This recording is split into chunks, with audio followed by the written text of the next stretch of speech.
Head coach for the Indiana Fever, Coach Stephanie White, was asked about the confrontation between Kanter and Cloud. She seems to think it's all a big act.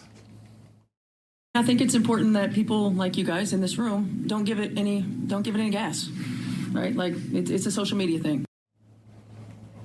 Mercy, I want to go to you because you and Matt, you're so involved in CPAC, and I feel like there's always someone at these big events that tries to take advantage of the limelight. No. Terry does it all the time. Do you think that Mrs. Freedom, Kanter, is making this too much about himself, or do you think that... Look, he has a right to go do this. I love that t-shirt. I want to order the t-shirt. I think it's fabulous. I think the WNBA, they need a reality check. I mean, they're becoming like the new Housewives of Basketball. It's like WWE NBA. It is. It's just so, they're in the news all the time. They really have honed in on the politics, the divisiveness, instead of saying, hey, let's not talk about LGBTQ. Let's not talk about transes. Let's just play ball. So they started this fight. I think Freedom Enes had every right to go in there and, basically make a point. I think that's Nikki, fine. I was going to go to you because one of the claims I saw online was that Mrs. Kanter Freedom was making a mockery of women's sports. But isn't the whole premise that trans is making a mockery of women? Yes, we have been pushed out of all these sports, all these spaces, and I find it astonishing that suddenly someone who fled a despotic regime, became an American citizen, is a Muslim, is now a villain of the left, right? I mean, where is all this intersectionality now, right? He identifies as a woman. Why is he not being embraced with open arms? That this is really, I mean, he has clearly struck a nerve. It started with the vax, if you recall. He said that he didn't want to get the vax. We invited him to speak at CPAC over that issue. He's got, some other issues we might not agree with, like some statements he's made in Israel and stuff. But this being said, is he the right guy?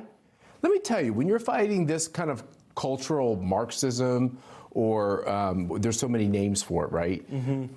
Every person who'll stand up is the right person. Any person who'll stand up is the right person. I hate, this is so Republican, right? And I know this is not where you'll be, but it's so Republican. Oh, if only we had the right person to lead us, as they all sit in a room as elected leaders, wondering like who will lead us. It's like, how about someone just stands up and leads? No, that's exactly right. We see it time and time again. You're allowed to fight, but only fight back in the preferred way that I have, the safe way. Look, I think as much attention as you can get as possible on this issue, and the egregious unfairness of it and the absurdity of it is the best way to do it. And Sophie Cunningham, I bought her jersey. By the way, I would recommend everyone buys her jersey. That. She's cool. She's fantastic, and she's in your face. She's fighting back. She's basically the enforcer for Caitlin Clark. I don't know. Can I? Do you mind if I mention? Inez and Matt Foley can be like competing over who can date Sophie Cunningham. Some people will listen to Sophie because she's stunning. Some people will listen to Inez because he's like a giant professional basketball athlete. And like it is, I think of it, this is like a Spartan phalanx, right? We need lots of different voices coming at it from different angles because that's how you hit a wider audience. I like that we have somebody who can exploit social media for our positions. Yes. I think that's great. And this really has nothing to do with respecting trans people. The answers from the WNBA are they have the worst PR people. Yes. I bet they're very well paid. But this has nothing to do with the respect of trans people. Trans people in this country are really allowed to do what they want to do. It has to do with ruining institutions. Information. Truth